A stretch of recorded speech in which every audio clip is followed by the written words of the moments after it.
Halal Yahweh, Bahasham Yahushai, Bahasham Rakakwadash, double honors to the elders and apostles of Great Millstone of Ruel.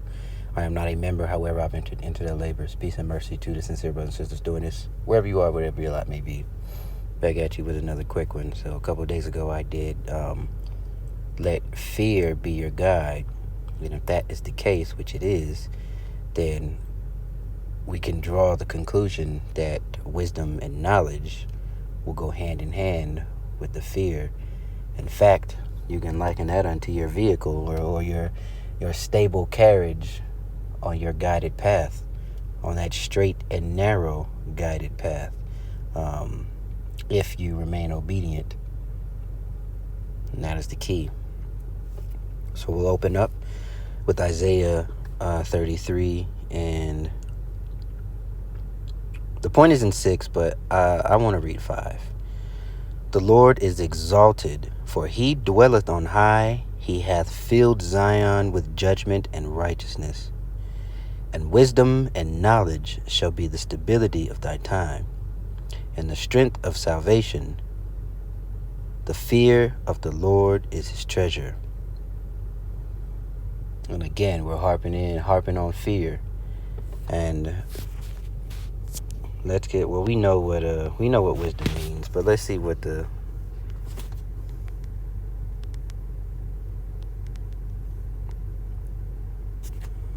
let's see, the quality of having experience, knowledge, and good judgment. All right, that is the quality of being wise.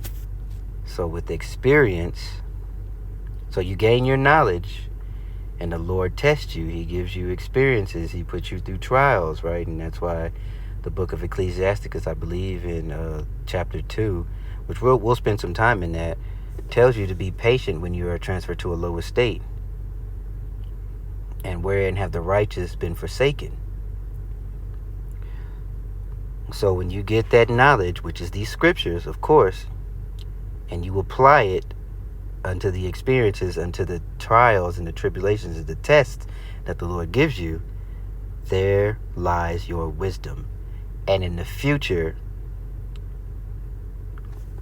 in the future, when you go through something else, you are able to make good judgment calls. You are able to make sound judgment because the Lord has built you up, and you have allowed, or not really you have allowed it, the Lord has put the Spirit on you to be able to receive correction, to receive judgment, to receive rebuke, and things that allow you and help you to grow. So all of these things go hand in hand, and it is a very beautiful combination. Not only is it beautiful, but it is a necessary combination. It is dire. Your very salvation depends on these qualities, or on the quality of wisdom. So we'll go to Sirach. Most of it is in 2 through 4, and we'll spend some time in it. We'll read through it, and if the scriptures, or if the Spirit pushes me to go anywhere else, then we'll grab some other scriptures as well. But I definitely want to spend time in so Psalms, Proverbs, Wisdom of Solomon, Sirach, or also known as Ecclesiasticus. A lot of these things have very wise parables and some great proverbs and sayings that you can live by, and they're very catchy as well. This entire book is a beautiful poem, but Solomon was the wisest man to live, and it shows in the writing. Okay, so we did talk about being transferred, being patient in a low estate, so I'm just going to go from the top. My son, if thou come to serve the Lord, prepare thy soul for temptation. And that's why I said that wisdom comes by application of your knowledge. Applied knowledge through experience. And those experiences are what you can call temptation. Set thy heart aright, and constantly endure, and make not haste in time of trouble. Okay, somebody that is wise, somebody that has been patient in their time of trouble, when that next experience come, they know not to move hastily. Especially say you're in a fight. Whether I'm very very big on Muay Thai, but I also enjoy just regular American boxing. And if somebody can get their timing down but throw you off of yours, you're guaranteed to lose. It's very hard to come back from that. Timing is everything. And if you can't get that down, or being patient and setting yourself up for certain shots. But anyway, we'll go. Let's continue. Cleave unto him, this is verse 3, and depart not away, that thou mayest be increased at thy last end. Whatsoever is brought upon thee, take cheerfully, and be patient when thou art changed to a lower state. All right, and why? Verse 5, for gold is tried in the fire, and acceptable men in the furnace of adversity. And of course, the servant is no greater than his master. So to think that you will not lose something in this thing, or to think that there is no suffering once you learn who you are, anybody telling you that is a false prophet. Point blank, period. You will suffer it in some way, shape, or form. There is a suffering. Especially the bare minimum is just denying yourself certain things. So before you coming into the truth, you just do what thou wilt. That is the epitome of black culture. Do whatever you want. All right, can't nobody judge you. But once you learn who you are, you have a set of responsibilities. There's accountability. And you live in denial of these worldly pleasures. And the more you do it, the easier it becomes. But there are things, there are different tests. Like I said, you always, when you graduate, something gets a little harder. To 8, 9, 15 to 18. All right. So going straight to 8. Ye that fear the Lord, believe him, and your reward shall not fail. Okay, so the fear, again, I'm going to keep foot stomping. Fear, wisdom, knowledge, right? All of those things, they're all hand in hand. There is a trifecta that one without the other just won't do. Ye that fear the Lord, hope for good, and for everlasting joy and mercy. And now, why would those that fear the Lord hope for good? Because he's written in his word, right? The knowledge, which is in these scriptures, tells you, you do this, I will reward you properly. You do that, again, I will reward you properly. And that proper reward may be a terrible, terrible, and fearful judgment. So we forget not who the Lord is. Let's see. 10. Look at because I said that earlier. Look at the generation of old and see, did ever any trust in the Lord and was confounded? Or did any abide in his fear and was forsaken? Or whom did he ever despise that called upon him? For the Lord is full of compassion and mercy and long suffering and very pitiful, and forgiveth sins and saveth in time of affliction. But humility is what is needed, right? He's not looking to save anybody that is prideful and boastful and forward and have feet that haste to do wickedness, or that run to do wickedness. But somebody that is wise would already understand that. Somebody that has gathered the knowledge from these scriptures would already understand that. Verse 12, woe be to the fearful heart and faint hands and the sinner that goeth 2 ways. Woe be unto him that is faint-hearted, for he believeth not. Therefore shall he not be defended. You see? Very cut and dry. Look at that. Woe unto you that have lost patience. Somebody that has lost patience is unwise. They are unlearned. Because they did not pick up on the lessons that the Lord brought them through before. And we are going to need we are going to need to call upon everything that we have ever gone through and remember that he is in these times to come. Verse 15, they that fear the Lord will not disobey his word, and they that love him will keep his ways. They that fear the Lord will seek that which is well pleasing unto him, and they that love him shall be filled with the law. So if you seek him and you chase him, the Spirit will be imparted unto you. And if we fast forward into now, after the sacrifice of Yahushua, you're gonna get a portion of that Spirit, and that's what walking in the Spirit means. Because these Christians will tell you, well, Yahushua, or they say Jesus died, so we don't have to abide by the laws. That is not true. When you seek the Lord and you seek the knowledge that is in these scriptures, you will want to live the way he instructed. And you keep pushing, and you keep learning, and you keep applying, and you get more each time. And soon you'll find yourself thinking righteously. And then, a couple months down the line, you'll have a situation, and you'll select the righteous path without even knowing. And in a couple months down the line, you may see a video, or you may read something that you didn't read before, and it shows you the mindset you should have in a certain situation.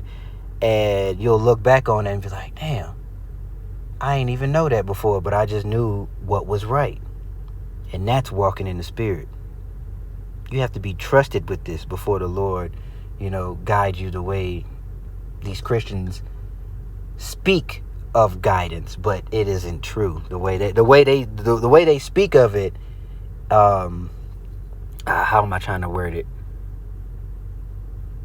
Basically, they can only hope, right, to be guided in the way that they speak of, but they are not walking in the way of truth. Verse 17, they that fear the Lord will prepare their hearts and humble their soul in his sight, saying, we will fall into the hands of the Lord and not into the hands of men, for as his majesty is, so is his mercy. Right? So you want to be at the behest of he that is in control of all, even your future slave. That is Esau Edom. Did we move to 4? What is it? Let me get 3 and 19, and I put that up. Let's see what that says, because I don't remember. There we go, man. And let me calm down. See the humility and humbleness. Verse 19, chapter 3. Many are in high places and of renown, but the mysteries are revealed unto the meek. And of course, this truth and this knowledge is likened unto a mystery, because it's not for everyone. For the power of the Lord is great, and he is honored of the lowly. All right, what is 29? Look at that, verse 29. The heart of the prudent will understand a parable, and an attentive ear is the desire of a wise man. And of course, this book is full of dark sayings and parables, lamentations and woes. And there are certain things that cannot be understood by the carnal mind, right? Let the spiritual be understood by spirit. How does that word it?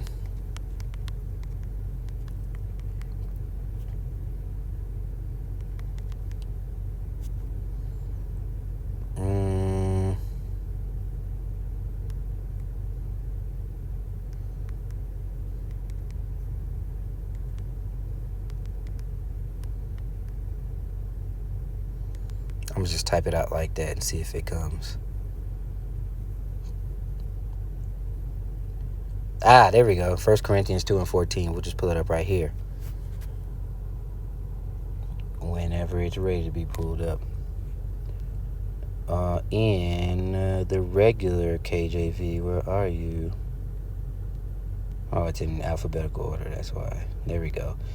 But the natural man receiveth not the things of the Spirit of God, for they are foolishness unto him, neither can he know them, because they are spiritually discerned. 1 Corinthians 2 and 14.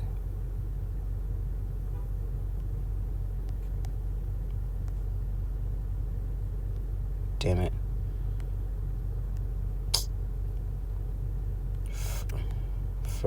Why did I do that again? 1 Corinthians 2. All right, there we go.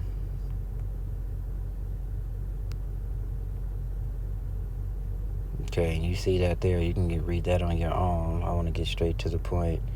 Now we have not received the spirit of the world. This is verse 12. But the spirit which is of God, that we might know the things that are freely given to us of God, which things are also we speak, not in the words which man's wisdom teaches, but which the Holy Spirit teaches, comparing spiritual things with spiritual. All right, and then we read 14. Let's see. Okay, so yeah. So we'll end it off with the discipline portion of seeking this knowledge and applying it for, I believe this is it.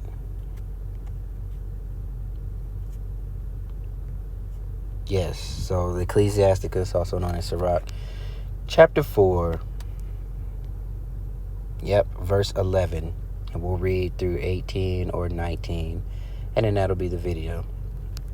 Wisdom exalteth her children, and layeth hold of them that seek her.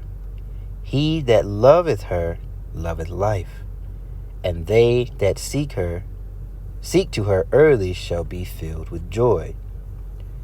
And if you go back up to that first one, when it says, the 12th verse, when you love something, you pursue it vigorously.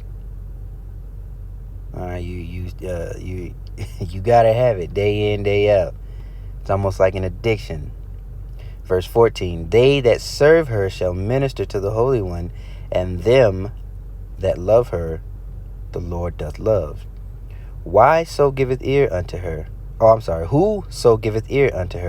shall judge the nations, and he that attendeth unto her shall dwell securely.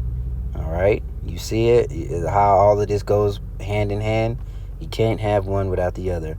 If a man committeth himself, this is verse 16, unto her, he shall inherit her, and his generation shall hold her in possession.